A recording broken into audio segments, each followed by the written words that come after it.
I have been researching the history of Christian contemporary music for far too long now. I feel like my brain has become mush, and anytime I turn my head to the side, a little bit of juice leaks out. Christian contemporary music, also known as CCM, see what I did there? Gave you some inside language. There is an entire industry based off of CCM. CCM fans, CCM festivals, CCM radio stations, merch. There's a lot of money to be made here. But where did it come from? Who created it, and where is it going? Also, who is this for? Like, I've never understood. If it's meant for Christians, then why are the lyrics so theologically weak? But if it's for evangelistic purposes, then why does it exist in an echo chamber? I have so many questions. What's that? Oh, we're doing the documentary thing now? The story of Christian music begins long before CCM. In fact, historians date the earliest Christian song recorded in biblical history back to around the 13th to 15th century BC. We find this in Exodus chapter 15, known as the Song of Moses and Miriam. From there, the tradition of sacred song would carry forward, first through the Psalms of David and the worship of ancient Israel, then into the earliest gatherings of Christians in the first century. Early believers adapted Jewish prayers, psalms, and hymns into their own expressions of faith, eventually giving rise to songs of worship sung in house churches across the Roman world. Over the centuries, this musical heritage developed into the rich traditions of the Middle Ages, and then later into the great hymns of the Reformation. I dedicate this next song to the Pope.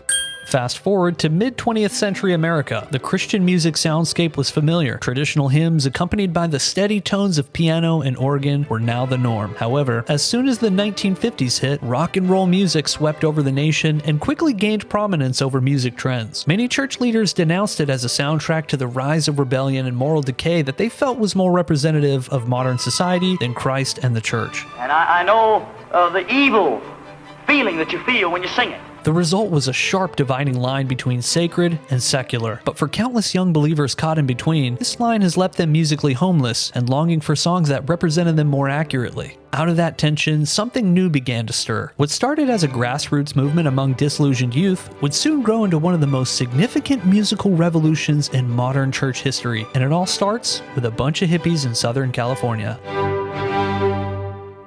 The Jesus People movement was a massive American revival that sparked both controversy and transformation, giving rise to a new sound of worship that the church had never heard before. Scholar Larry Eskridge estimates that at least 250,000 people became Christians through this movement. And with these new followers came a radical approach to evangelism, primarily through rock music. At the forefront of this musical rebellion stood one man, Larry Norman, often called the father of Christian rock. A former secular musician who once opened up for acts like Jimi Hendrix and The Doors, Norman took the raw energy of rock and redirected it toward faith. In 1969, he released an album titled Upon This Rock, the first commercially recognized Christian rock album that was seen as provocative, groundbreaking, and to many church leaders at the time, downright scandalous. Yet, Norman's vision laid the foundation for an entirely new genre that would carry the gospel to a generation that the church was simply struggling to reach. But sadly, behind the revolutionary image was a man surrounded by controversy. To many who knew him, Larry Norman wasn't the hero of Christian music that some may remember.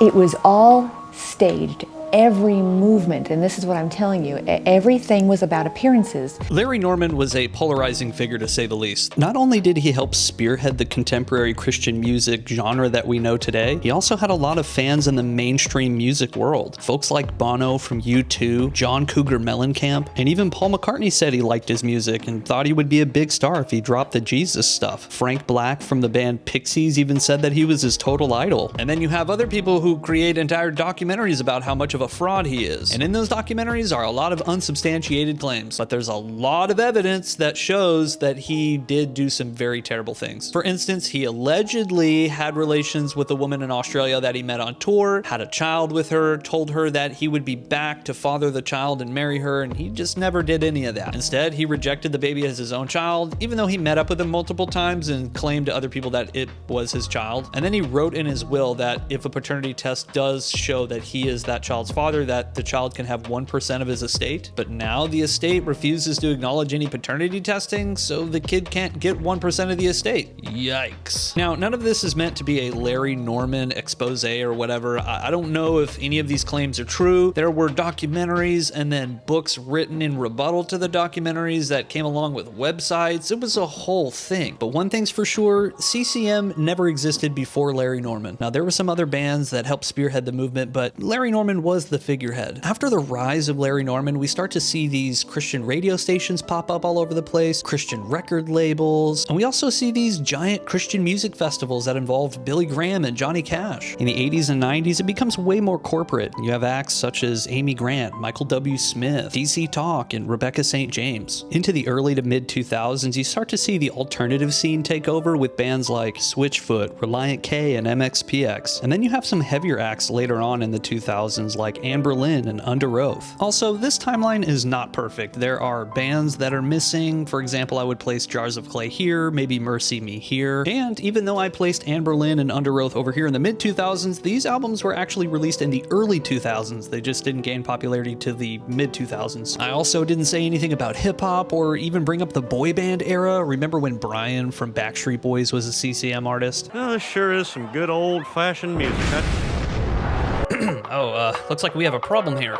Most of you are not subscribed to my Patreon. Please consider becoming a Patreon member today and help me achieve the goal of uploading more than once every 2 months. Huge shout out to these patron supporters who help keep the dream alive. You guys mean the world to me. You can find the link for it down there in the thingy. I brushed my hair back and now it looks weird. So now that we have a little bit of Christian music history, one question still remains. What is CCM and who is it for? And in order to answer that question, I think I'm gonna have to bring in the big guns.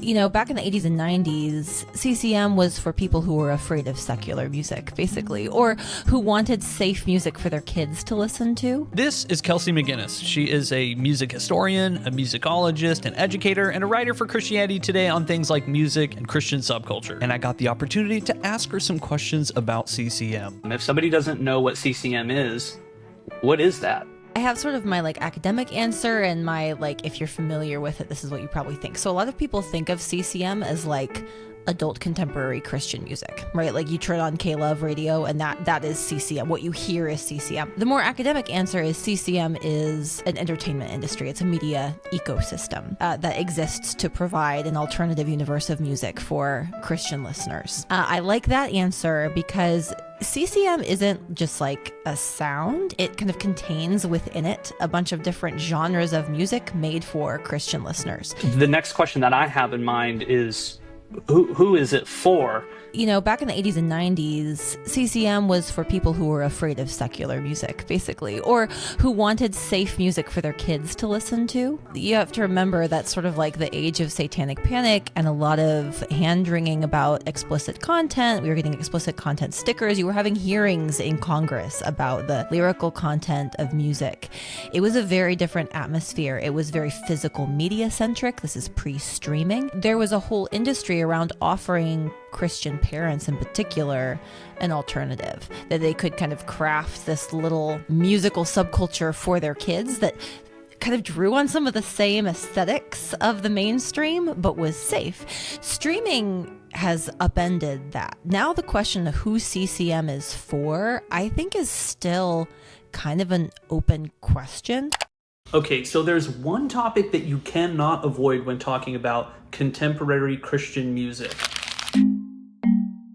Of the past 50 years of Christian music history, we've seen some iconic artists come to rise. Sadly, we've seen a majority of them fall away as well. Some of them have abandoned the faith altogether, outright rejecting Christianity. Without God in my life, I probably would not be alive right now. If I was still a Christian, I'd probably be dead. While others adopt unbiblical worldviews such as progressive ideologies. Why did I wear a dress to the Devil Wards? If the way you look at my loved ones isn't the way you look at me, I'm not truly standing with them. And some of them have just come out as gay altogether. Jennifer Knapp is a Grammy-nominated Christian music artist. Recently came out publicly as a lesbian, revealing that she's been in a same-sex relationship for the past 8 years. She hid that for 8 years? You know for a fact that somebody knew and didn't want to say anything because their paycheck was attached to it. It's like all the people who hid the Michael Tate stuff. Think about all of the CCM artists that exist today who probably are not Christian, but came can't say anything because it'll destroy their career and their paycheck. I like how Jon Steingard was at least honest about this. When I had questions, I sort of pushed them down and I was like, no. And it wasn't until I was sort of more financially free to explore those questions and feel like it wasn't going to destroy my livelihood. Okay, so what do we do with this information? We know that there are Christian music artists that were once massive Christian musicians. We knew them, we loved their music, and now they've abandoned Christianity altogether. Is their music still Christian? Like, is the old songs, are they still good? Should we still listen to those? And before you say yes, understand that there are some hymns that we still sing in church that were written by people who eventually became heretics. Robert Robinson, who wrote Come Thou Fount of Every Blessing, converted to Unitarianism, denying the divinity of Christ and the personhood of the Holy Spirit. Isaac Watts, who wrote Joy to the World and When I Survey the Wondrous Cross, was also suspected of being a Unitarian. Horatio Spafford, who wrote It Is Well With My Soul, became a Universalist, denied the existence of hell, and some sources suggest that toward the end of his life, he claimed to be the second coming of the Messiah. This is one quirk of listening to Christian music that I think people need to spend more time thinking about, is that there isn't this like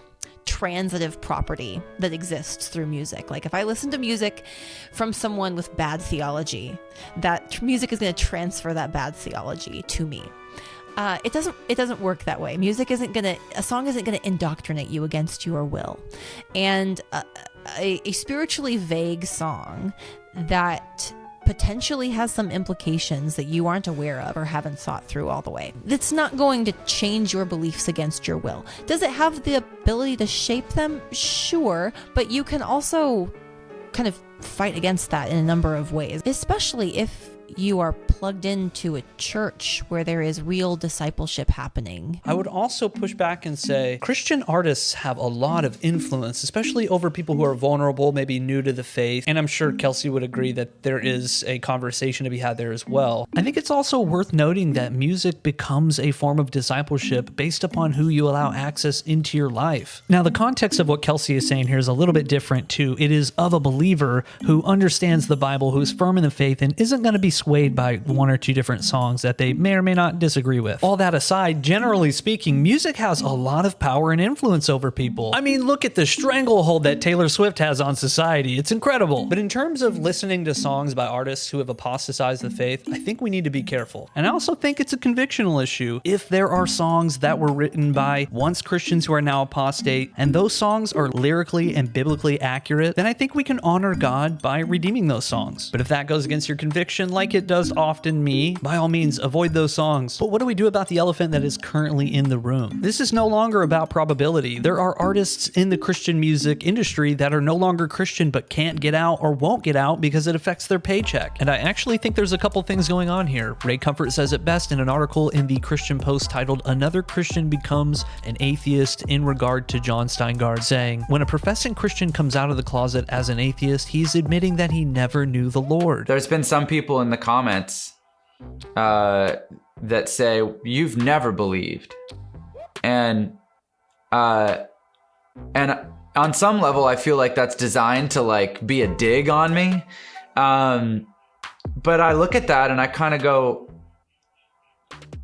I mean, that's possible. And according to John Cooper, there are people in the Christian music industry who are redefining the term Christian artist so they don't have to leave. They can live lives of sin, they can express heresy, whatever they want. If lots of the people running the industry are this compromised and this naive and confused about what the Bible says, what do you think the artists are going to be like? Of course they're all LGBT affirming and same-sex marriage affirming, and they really don't have that much of a problem with abortion and this and this. Of course they are. The entire industry is full, and guess what? Most of their churches are like this as well. Yes, there's rot in the Christian music industry, but it's not just the industry, it's in all the evangelical world. As long as there's money to be made and a spiritually weak, consumer-driven church to buy it up, there will always be corporate agencies marketing their target audience. And the more progressive and modern the target audience gets, so too does the product. At the end of the day, don't be a consumer, guard your heart, and read your Bibles. 1 Peter 5:8 says, "Be sober-minded, be watchful. Your adversary, the devil, prowls around like a roaring lion, seeking someone to devour. Don't be that someone. There were so many things that I wanted to talk about, but I couldn't get to because of time constraints. Like, I wanted to talk about Katy Perry and her time in the Christian music industry, how she went from this like Christian artist that was bold in her faith to leaving that all together and writing a song called I Kissed a Girl. I wanted to talk about Aaron Gillespie, how he left UnderOath and wrote a worship album. He was celebrated on Christian radio. Then he divorced his wife and became an anti-theist, like he hates God and Christianity.